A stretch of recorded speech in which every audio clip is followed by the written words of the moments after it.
Hi, I'm Matt Kempner with the Atlanta Journal-Constitution. Happy to welcome you here this morning. Hopefully have a good show for you today. This is related to Amazon and its giant search, a nationwide search, really an American-wide search for a new second headquarters.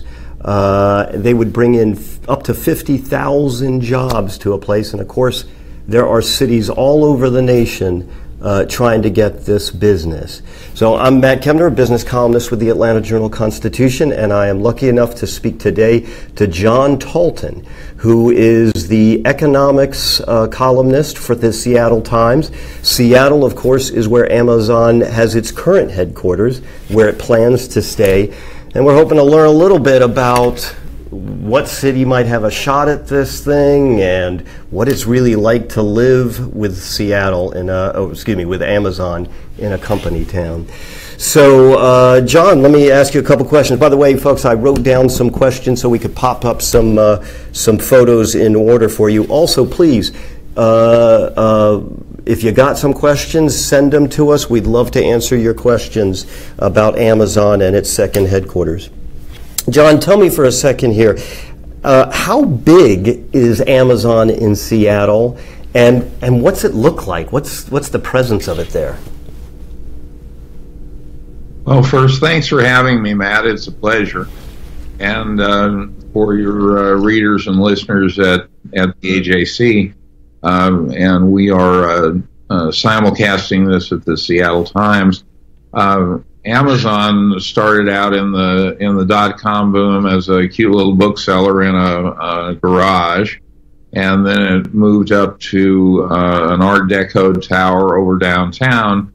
But over about the past 10 years, it's grown into a giant. So it's in downtown and near downtown. It occupies more office space than the next 40 employers combined in the central core, and it employs about 40,000 people with room for 50,000. So it's a huge employer. It is a huge advantage in putting Seattle on the #1 tech map, and it has also caused a lot of distortions that make Seattleites cranky. But Seattleites get cranky over a lot of things. That's right. Well, we get cranky in Atlanta sometimes, too. Yeah, tell me about, I think I read that there's something like 33 buildings. It's not like a walled-off campus or anything there, is it? No, it is the exact opposite of the old circa 1960s office park, or what Apple is Cupertino. Is all integrated into downtown and specifically surrounding neighborhoods like South Lake Union and the Denny Triangle. And so behind me we have some of the Amazon skyscrapers, but they also have lower-rise buildings, and yes, it's multiple buildings all through downtown. And it's very green, though it's accessible by a light rail and by the streetcar. If you choose to be car burdened, you can drive in, but you don't have to. A majority of people who work in downtown Seattle take transit, and so it is a massive footprint. I heard, I was talking to one of your commute organization guys out there, and he was telling me something like a quarter of Amazon's employees actually walk to work, which is a remarkable figure if true. What is it, you'd said, hey, sometimes we get cranky on this stuff. What is it that's been the greatest delights and the biggest bummers for Seattle related to the impact of Amazon? The figure on people who just walk to work doesn't surprise me at all, because Amazon is in and near residential and mixed-use downtown neighborhoods, and this was the whole point, was to make a much greener headquarters where people could choose to live, work, play and so this has created, along with other companies, both from Silicon Valley and, say, the Fred Hutchinson Cancer Center, the Bill and Melinda Gates Foundation headquarters, it's created a downtown innovation district that is like no other in the country. And this allows for what Richard Florida, the urban scholar, calls creative friction, where people are able to get out, talk to each other, kind of rub ideas against each other, and this was certainly one of Jeff Bezos's hopes. The upsides have been tens of thousands of well-paid jobs, and then an economic impact that is rubbed off onto small businesses and lower wage jobs. It's allowed a prosperity that gave the Seattle Council the running room to hike the minimum wage to $15 an hour. You couldn't do that if you were in Dayton, Ohio, and had that economy. And it took what was this low-rise neighborhood in South Lake Union of bowling trophy shops and parking lots and turned it into this vibrant innovation district. So it's a national success story. Now, if you pine for the Seattle of 1985, where everybody was yoked to a single occupancy automobile, that is not the Seattle now. The Seattle now is a big city. It's a world city and has many of the same problems of world cities. Some of the crankiest want to blame every problem on that, including rising homelessness. Yeah. What about affordability of homes? I pine for that here in Atlanta, but I wonder if an Amazon coming to town, how much impact is it likely to have on how much I got to pay for rent, or how much I'll pay for a house, at least in any areas that are anywhere close to the Amazon behemoth? Well, you'll pay more. You get what you pay for. The city of Seattle is about 89 square miles.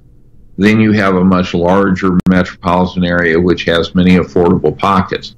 There's no question that over the past 10 years, really 8 years since the end of the recession, housing prices have skyrocketed up.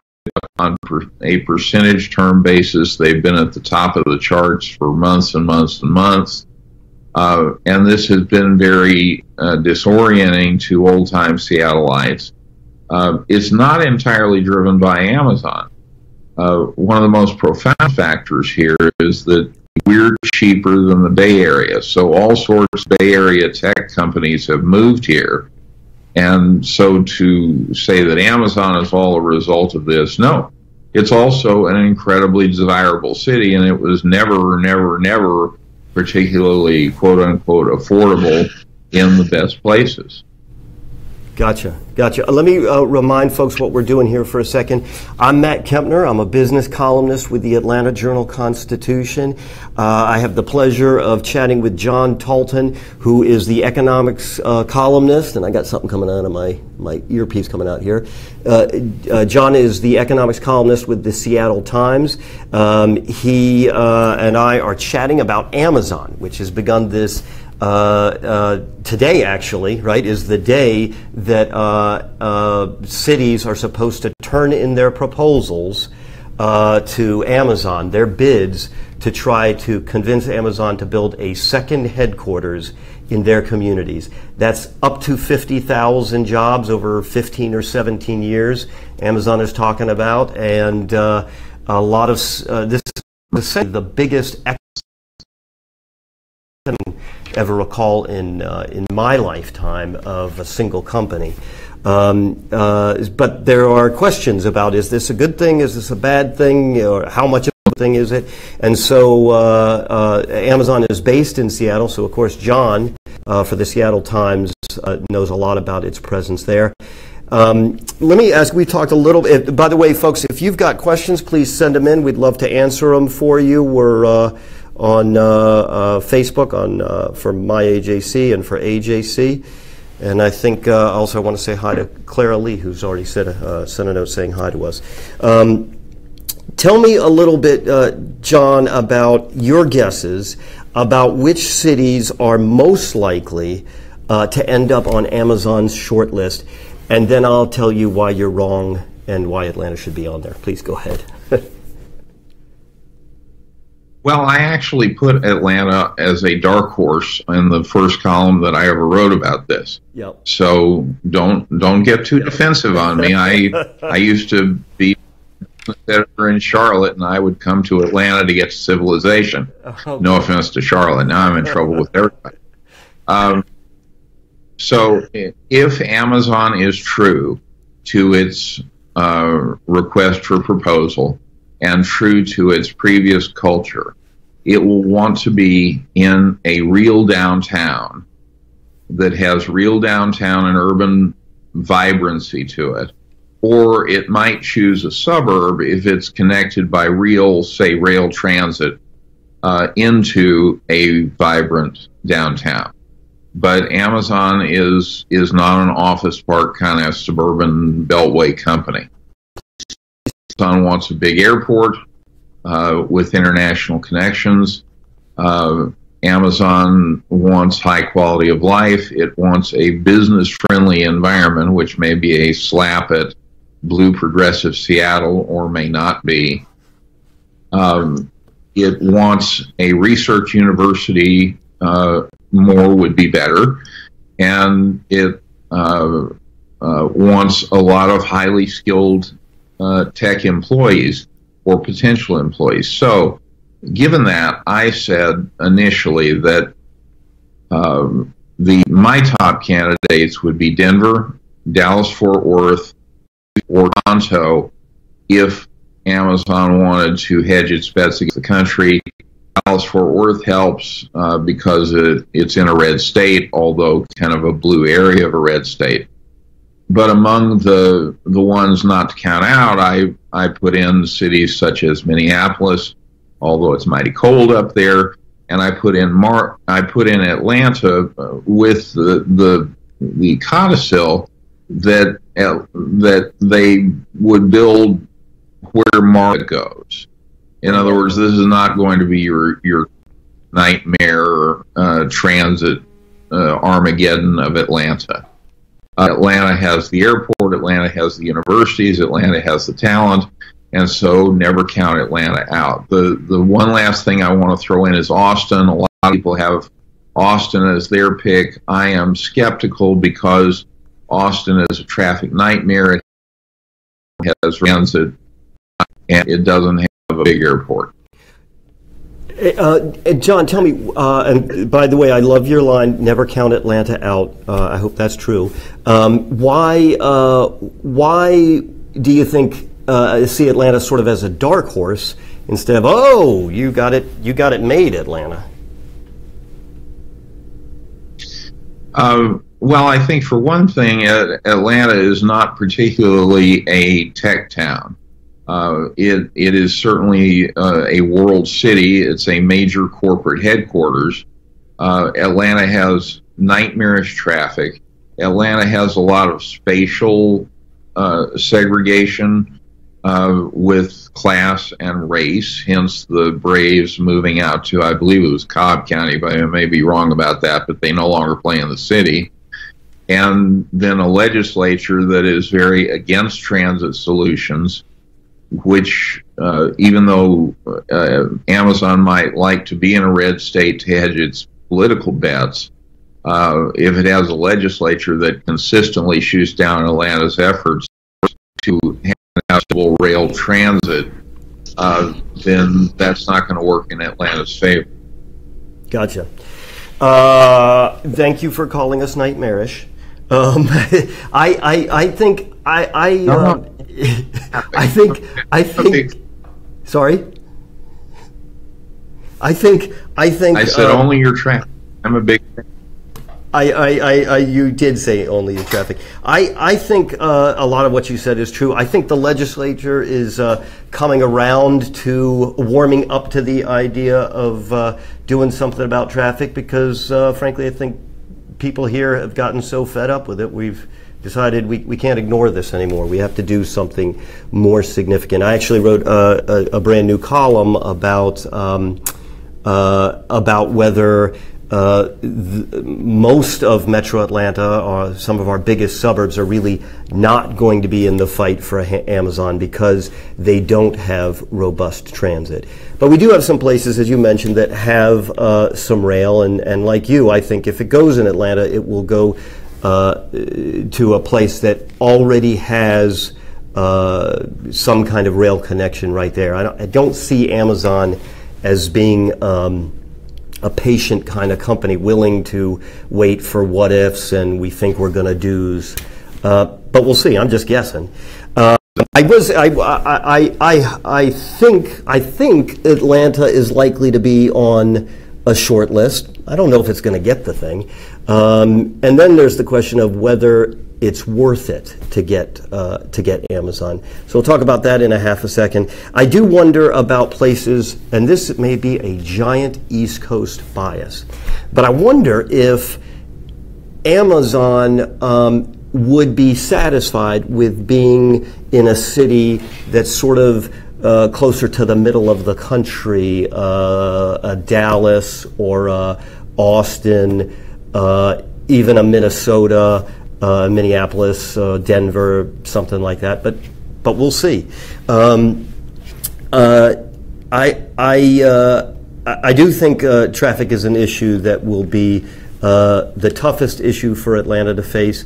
I hope that the fact that we're not Silicon Valley, that we have a very large number of tech workers here, actually will be an enticement to Amazon. But then there's the question that I was raising, which is it actually, is Amazon worth what it would take to get here? To get it here. You wrote a column in which you used the word corporate blackmail. And that is, I've written about how it is likely to take well over $1 billion in incentives to convince Amazon to come to whatever city it goes to. In Atlanta and Georgia, some of those incentives are already on the books and they're available for lots and lots of companies. Virtually any company that creates jobs in any number automatically gets certain tax incentives and tax breaks. But obviously Amazon is looking for way, way more, potentially billions of dollars. John, how high do you think this is likely to go? And is this really a good thing? It's not a good thing for corporations to be bidding cities and states off against each other in a race to the bottom or even a race to the top. But unless you have a federal law that stops that, they're going to continue to do it. Amazon built its headquarters here, grew here with no big incentives. That we were just lucky. But the next place is going to have to pay to play, and there are 150 localities that think it's a really good idea, but only a very few of them are going to be willing and able to pay to play. Is it worth it in an economy that has been generally slow growing, where only a few super corporations have done well, where technology has left behind everything else?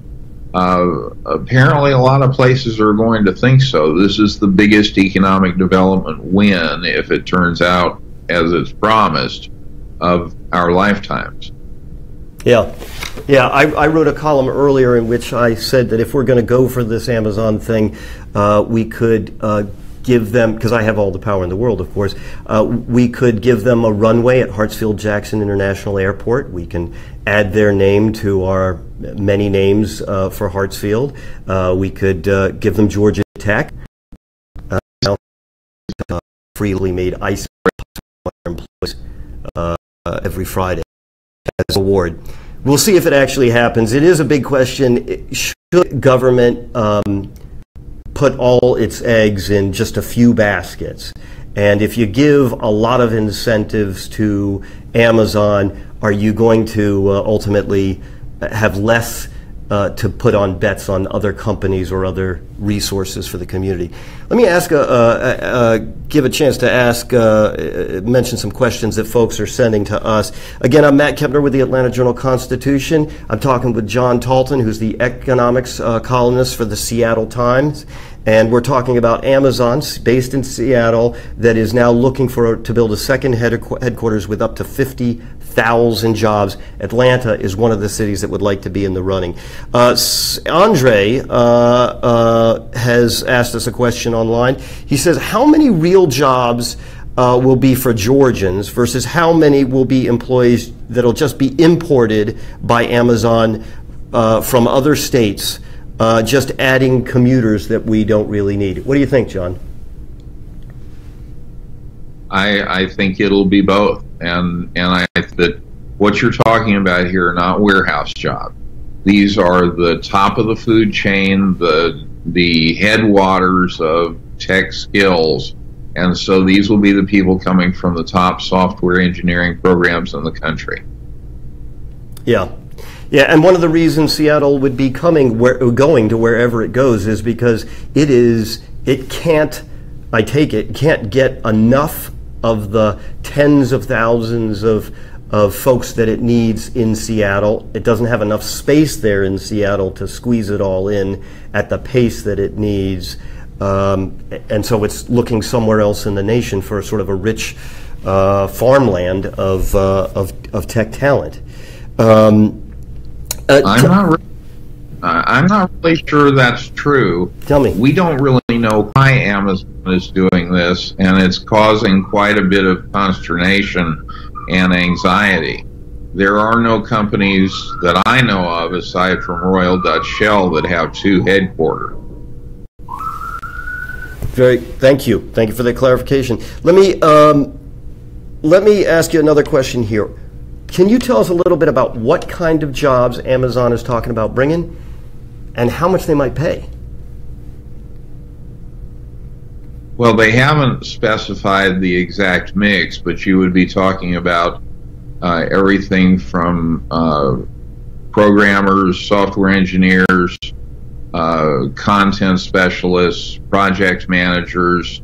It is supposed to be, and it is claimed to be, equal in every way to the Seattle headquarters. And so I would assume you would have a finance department, you would have a human resources department, and all the executives and specialists involved there. I'm not sure investors will like that, and I'm not sure in the long run there will be two headquarters, which is a reason Seattle should rest easy. And so it would be a whole mix of people, but they would certainly be techies, top talent, tend to be young, and tend to be able to work in the pressure cooker of a top tech company. And I think that Amazon has in its RFP, which, by the way, anybody can go online and look for. They've detailed what they say they're looking for.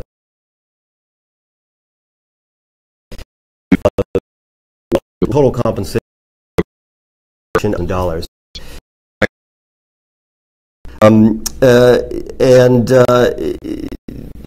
If you all have more questions about stuff, send them to us. We'd love to answer them. I want to thank John Talton, the economics columnist for the Seattle Times, inside view of what Seattle is really like, what it's really like to live with Amazon.